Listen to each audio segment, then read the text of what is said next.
Today I'm going to give you guys all the tips that I've learned flying with my puppy. He's actually 1.5 years. He's not a puppy anymore, but I hope this helps you guys if you guys are looking to fly. Herc and I just got off a big flight and it went perfect. Just so you know, I fly from Canada to Switzerland and it's about an 8-hour flight. So it's quite a long flight if you add on like the 3 hours you have to be at the airport ahead of time and all that stuff. So I wanted to make sure it was good for my dog. Like, my dog is my life. I love him so much, and it just was really important for me to know that he was happy. So my dog flew with me in the plane and he was under my seat and he was perfect. It was a perfect flight. He was totally behaved, he was comfortable, and it was awesome. So the first bit of advice that I'd give you is when you find out you're gonna be flying, the first thing you should do is you should go to your vet and talk to them about the flight and make sure that you have all the papers that you're gonna need. So what I did is I searched online for what I needed to get my dog into Switzerland. There's very specific requirements. There's very specific shots and order of shots, and paperwork needs to be done within 10 days of flying, and it's very specific, even down to like the color of ink that you use to sign your name. And so I had to go to his vet, and then I had to go to the food inspection agency and they have to fill a form out. So I mean, it's a lot to think about, and yeah, I had to make sure everything was done like in the proper time frame, and you had to make sure the rabies were done like within a certain time frame. So yeah, it took a lot of like research, but got it all done and went to his vet within the 10 days. And then, so I booked my vet appointment the same day as the food inspection agency. I don't know why they need to do it, but basically I went to the vet and then I went straight there, got it all done at once. And it was $90 for the vet to fill out the paper and then $20 for the food inspection agency. I will say the first thing that I did once I booked my flight is I called Air Canada and I let them know that I'm gonna be having my dog with me, because I was reading that they only allow a certain amount of animals on the plane. So I did that right away and it was $200, so I paid that.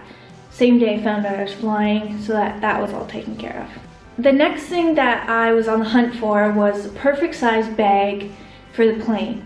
Make sure you check out like what size it has to be. They're very specific, and the last thing that I wanted was to get on the plane and then them be like, sorry, your bag, yeah, it's too big, and then not be able to get my dog on there. So I actually went out and I bought 3 bags.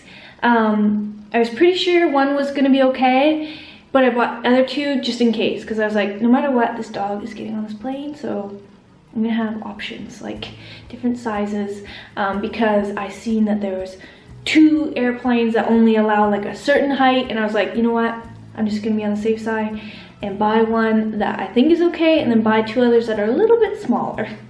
The bag that I got, my dog loves it. It looks like this, and it is by the brand Shura. And basically this is the medium-sized bag.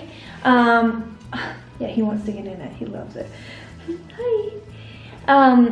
So they had a small version, but none of the stores that were near me had the small one. The large one was too big. This is, yeah, he's trying so hard to get in it.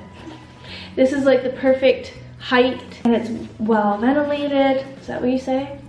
Well, whatever. It's got a top. The only thing I wish is that the top would have had like mesh too, but I guess it's under the seat anyways. But it looks like this, and he absolutely loves getting in it, and he wants in it really badly. You want to get in it? Okay, go ahead. He's already in it. Go ahead. There you go, bud. Loving it. He loves it. So that's my next bit of advice. Get your bag in enough time for them to get used to it, because if all of a sudden you're just tossing them in this new bag, they're not going to be happy. So I made sure that I had it in enough time to basically put it on the couch when I was relaxing at night, and I'd put one of his treats in there. He'd go in, he'd relax, he'd have a nap. But I always like would make sure I'd put a treat in there so that he knew it was a really cool place to be. And I this is what I do for my dog. I would zip it up and I'd put it on my shoulder and I'd wear it around my apartment. So even if I was just going to have a bath, I'd put him in it, carry him to the bathroom so he got used to like traveling in it, put it on the bathroom floor, open it up so he could get in and out. But I always like would give him a treat. So he was like, oh, this is a really awesome place to be. So now he always wants to be in it. And he's still in it. He just loves it. So my dog is a very nervous eater, and if he feels like there's something going on, he won't eat. So about a week before I flew, I went out and got his special food. So it's wet food and he absolutely loves it. So basically I start giving him some wet food about a week before, just in case he has like the poops. You just never know how it's gonna react to their bodies. So I give him this special food because I know on the day that we fly that he will eat it and that he will have a good meal so that he doesn't get like really hungry or anything when we're flying. On the day that I fly with him, I always get up super duper early and I take him for a few walks. So for example, we flew out at 4:45 p.m. in Toronto, and so I got us up about 5 a.m. that morning, just so then he could have 2 good walks, 2 good meals. I gave him a really early breakfast, I gave him lunch, and he was exercised a lot. So then by the time it was like time to fly, he was tired, he had a good meal in him. I also make sure I don't give him a meal too close to flying. I usually do it about lunchtime, and then, you know, there's some hours in there because you don't want him to get sick either. Another thing that I did was in his little bag, oh my gosh, he's sleeping in there now. He's too cute. I put this blanket, and I don't know if I'm ridiculous or if other people do this, but I wanted to make sure that my smell was on this because he's obviously really attached to me. So I put this in my bed about a week before he flew, so it was close to me. I would like rub it on me so then he could just really smell me on it. So when it's in his bag with him, he obviously feels like he can smell me, which is comforting for him. I've heard of people putting in like their shirts, but I just thought his blanket would be better. So I slept with this. Yes, I did. As you can see, he really loves this bag. Also, when we were at the airport, I made sure I brought his favorite little treats. I put them in with him. Sometimes he eats them, sometimes he doesn't, but it's in there, it's his option.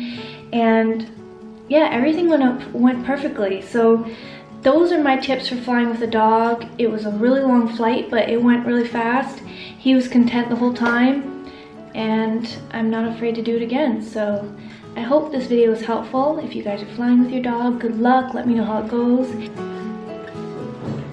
He just wants to lay down in it. This is how he fits in his bag. Are you done? See what you guys are up to? Oh, hey guys. Oh, hey buddy. He loves Is that how you travel? Is that how you travel? Hey? He loves it. Okay. He's been here the whole time I do the video. So cute. He loves his bag. I know. He does love his bag. So cute. Yeah. Anyways, you guys want to go for a walk? If he'll get out of his bag. Hey bud, let's go for a walk instead, okay? You have to get out though.